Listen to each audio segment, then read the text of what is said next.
Whoa, it's been a long time, but I'm finally back. It's been a long time, but I'm finally back. And today we are gonna cover all things on SEO and backlinks. So hold tight. Hold on to your butts, okay? Because we are back. We're finally back. And I've just been waiting a little bit of time because I've been seeing so much garbage on YouTube. And you know what? When I do a video, I want to make sure that it's impactful. And today, I'm going to answer and give you something that I think you're going to appreciate. It's going to be kind of like a yes and no thing, and you know what? That's okay. But I am going to explain it to you because you know what? I am the best SEO channel on YouTube. I do live and uncut and unscripted videos where I cover real things on SEO. You can implement all of this. And you can actually, you can actually grow what you're doing. If you just watch my videos, you can make SEO an actual acquisition channel for your business, okay? That's what this is all about. And so today, I'm gonna go through, something very critical that we've all asked within SEO, and that is, do backlinks actually matter, okay? And I'm gonna answer it for you pretty simply because they do, and guess what? They don't, and that's the hard truth. And I'm gonna explain to you why they do and why they don't, and how this is affecting your strategy and what that all means, okay? So before we do it, remember, I always start my videos by saying you better follow SEO people, at least on YouTube, on blogs, whatever, who can actually show you real case studies. And so I'm gonna show you real sites that are getting real traffic coming from me, a professional SEO person who's been doing this for 8+ years at this point, on the pretty cutting edge of stuff. And let's just get right into it, okay? So we start with our quote. Believe in what you see, but what you see is an image of what you believe. Alan Weinstein. So this is essentially what's happening right now when you think about backlinks and you think about SEO. So many people are selling you backlinks. That's the reality. And it does work. It's very important to do it, but it's not really the only factor, okay? So generally speaking, I like this little GIF here because this is kind of what's going on. You kind of get this random tip, you get this random SEO tip, and it's just like, okay, build some backlinks. And you start doing this, and then your site tanks, and you don't know why. That's because the actual application of building backlinks is something that you really need to understand. And you also need to understand, are you willing to put yourself or your website at risk for the outcomes based on the benefits, okay? So the benefits of backlinks isn't really as strong as you might think. So let's go through that today. But before we go through the little bits and pieces, let's just cover our case study websites, okay? So the first one is this Grammar Brain website. So this one got totally annihilated. Funny enough, it got totally annihilated by backlinks, and I will show you that here in a minute. But it got annihilated by backlinks because we tried out an indexing service. We heard, hey, these seem to work. We saw some case studies on it. We're like, let's give it a try. Well, guess what? Completely annihilated in terms of traffic. And I'm going to go through that today because there's a reason why. Indexing sites in particular, what they do is they will build a backlink directly to every article so that Google will index it. But as a result, you do not want to build individual backlinks onto articles really anymore going into the future. You just don't want to do that. And as a result, even back in 2022, so this is a year ago, we got a backlink penalty. I've covered these penalties on my other videos, so definitely go and check that out. But now we are back, and the reason that we got back was essentially we did disavow pretty much every single one of those links on the indexing service. So essentially, I'm answering the question for you right now. Do backlinks matter? The answer is definitely no for the most part, but there's some caveats. So hold tight. Don't just jump to conclusions. Don't just do that. Remember, we are the big rig SEOs, not the Tonka truck SEOs. Okay, so we got to explain this a little bit. Anyway, so part of this recovery came from disavowing backlinks, yes, and also just kind of waiting for Google to do its thing based on the submission of new and better content. So we just kept submitting new content, better content over and over and over again, waiting for it to get indexed, and kind of outweighed any content penalties that we might be experiencing. If these ideas are foreign to you, this concept of a backlink penalty and a content penalty, leave me a comment. I'm going to try to explain it in more detail, but you really need to understand kind of where you're imbalanced on your website when it comes to some of the on and off page factors. But look at this. We're right back to where we came from. We did do a lot of programmatic SEO, not AI SEO, but programmatic SEO with a ton of different pages on it. So that was what I mentioned just now, where there's fresh new content on this, and that's what you need to be pushing out, and that's very good. But again, look at how long it took, almost a year, basically a full year. So if you email me asking me to help you do penalty reversals, understand, going to be working on it for a whole year. So might make sure it's worthwhile for you. Okay, second website. We had basically 0 backlinks on this, but naturally links get built whenever you have ranking pages. And so we're up to about 31,000 in terms of traffic on this. And this now has a DR of 12, which really we built 0 backlinks on this. This is all just kind of natural that's come through. You can see they're just kind of the random stuff that occurs whenever you have content that's ranking on page 1. And so generally, yeah, 0 backlinks. I would say the DR is still 0. I don't think this number is actually correct.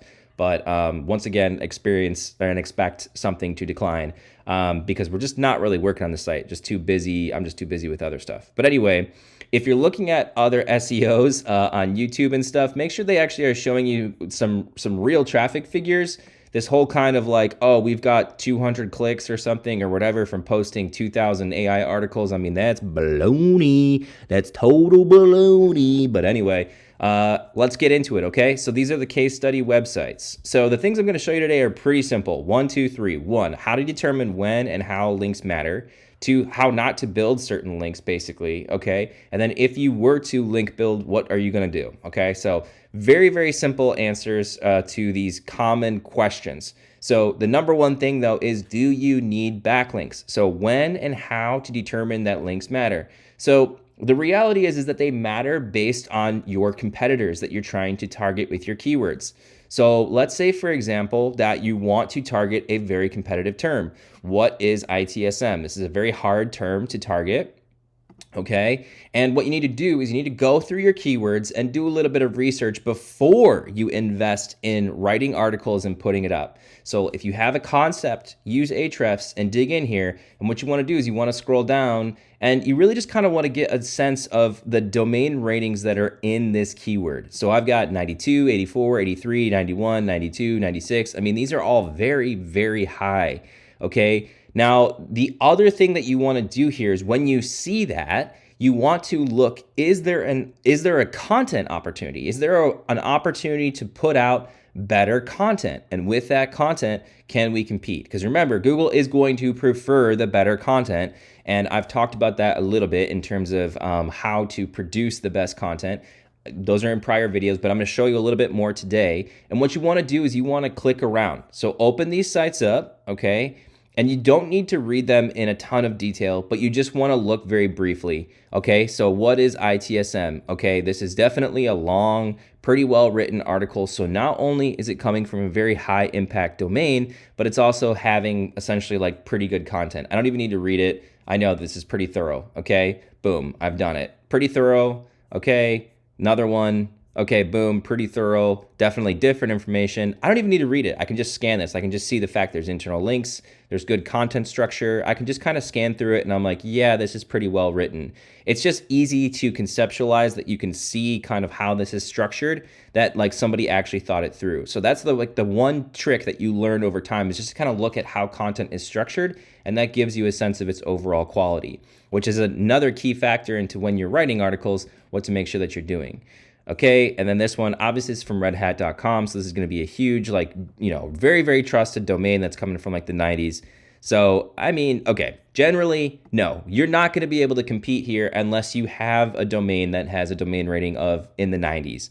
And even then, you're going to have to build a very big brand that people know about. I mean, I'm seeing IBM, I'm seeing Atlassian. I mean, I'm seeing Freshworks. These are massive companies and also potentially publicly traded companies. So you jumping in here with no backlinks and no brand whatsoever, and you think that you're going to compete, it's just not going to happen. Google's going to see many other trusted sources and it's going to prefer those.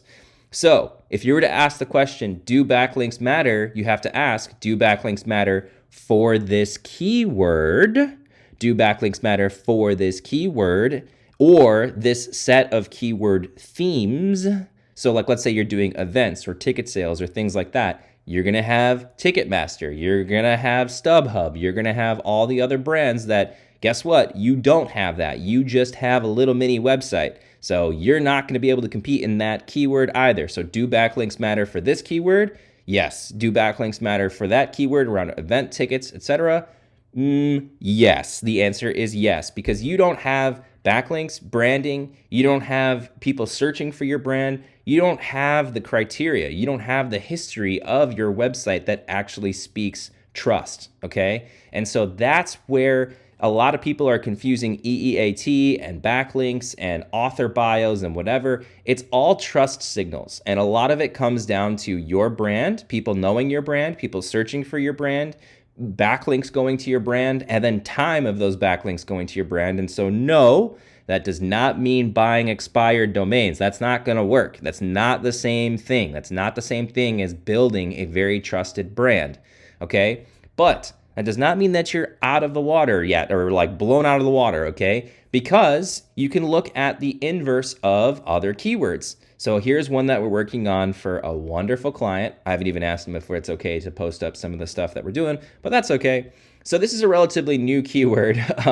So this is a new keyword, and it still presents an interesting opportunity. So this is actually a substance that's out there right now. And so I'm not going to go into it in too much detail.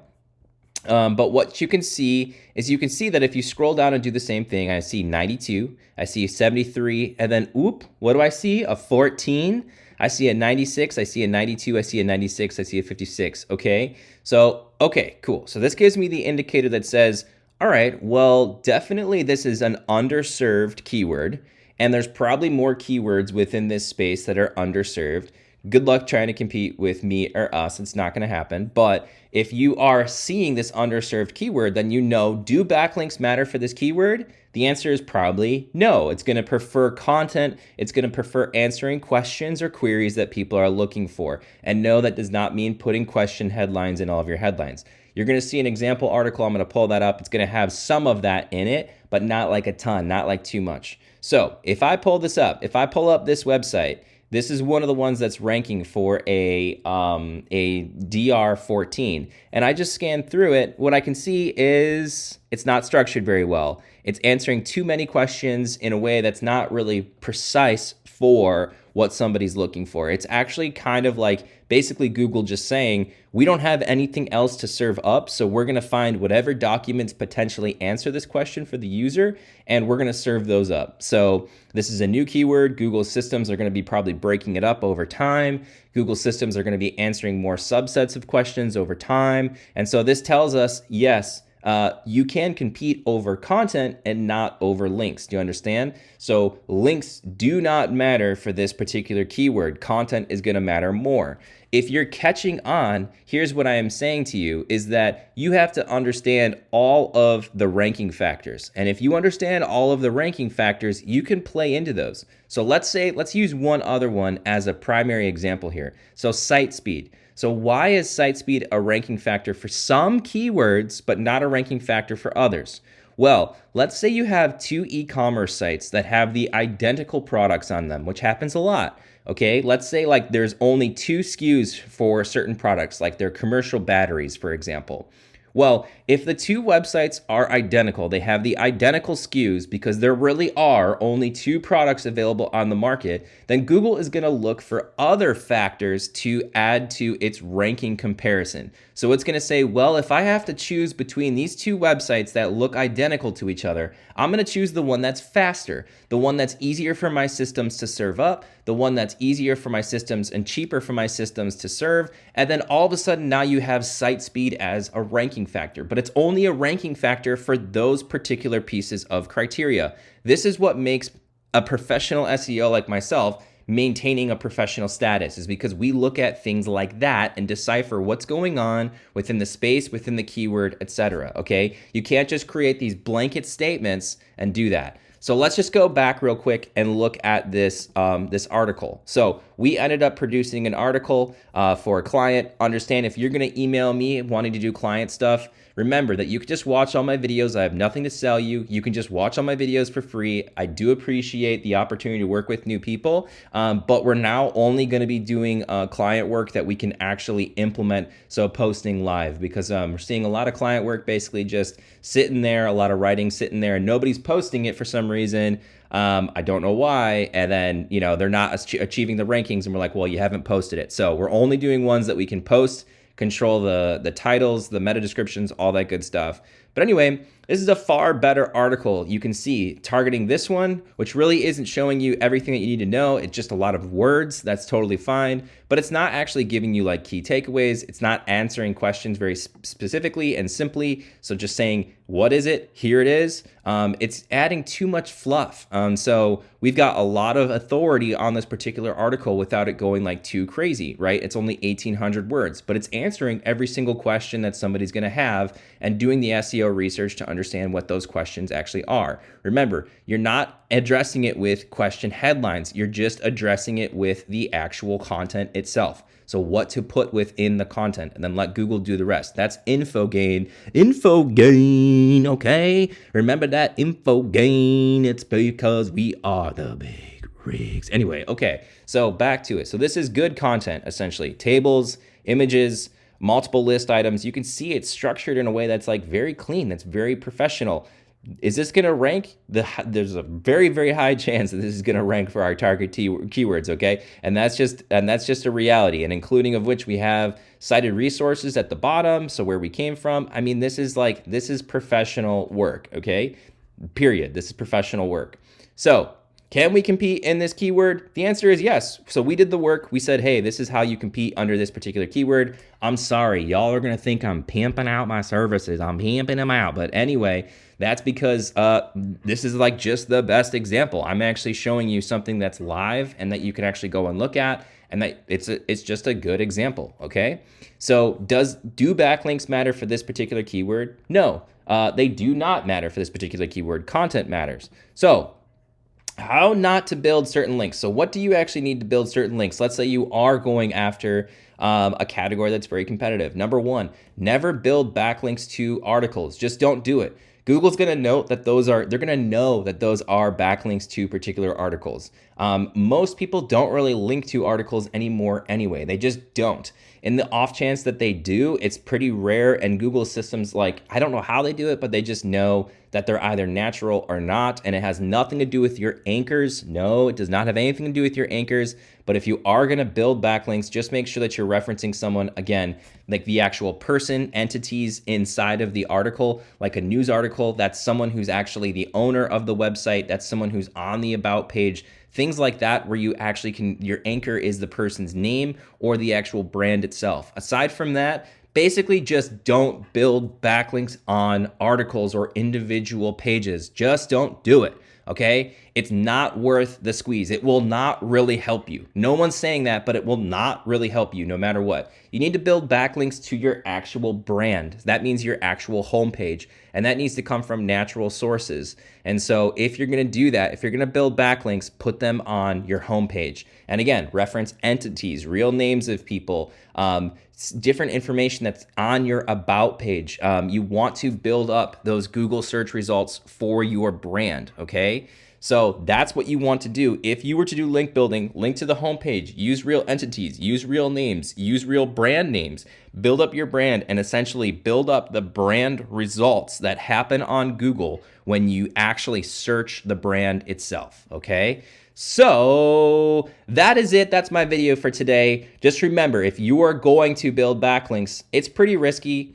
Look through your keywords, use that method that I just described to you, utilizing the understanding of high DR sites that are there and the content that's there to understand if you can compete. If you see a bunch of high DR sites, but the content is crappy, like it's not answering specific questions very well, then you actually might have a chance, and you can just go ahead and do that. But you really don't need to build backlinks generally. I don't know who's telling you that. You don't.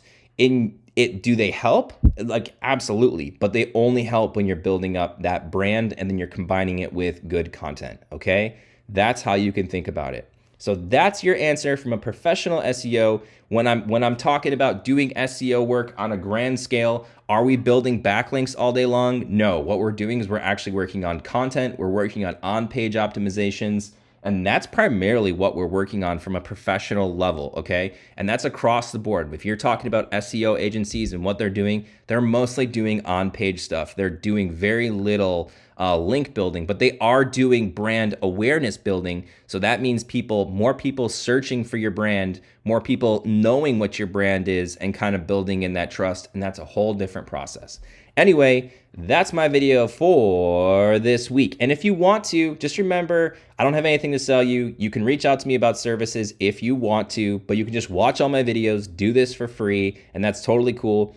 And if you want to support the channel, because this is listener supported, I've got this little SEO club opportunity. $5 a month goes to me creating more videos, putting out more insights for you, and thinking through these things in a way that's going to be easily digestible. I've got some great videos coming up because it's been a little bit of time. That includes ways for you to avoid having to pay for Ahrefs. That includes other SEO tools that you might want to consider. That means SEO tools that you don't want to buy and more. So just support the channel, $5 a month, no big deal, okay?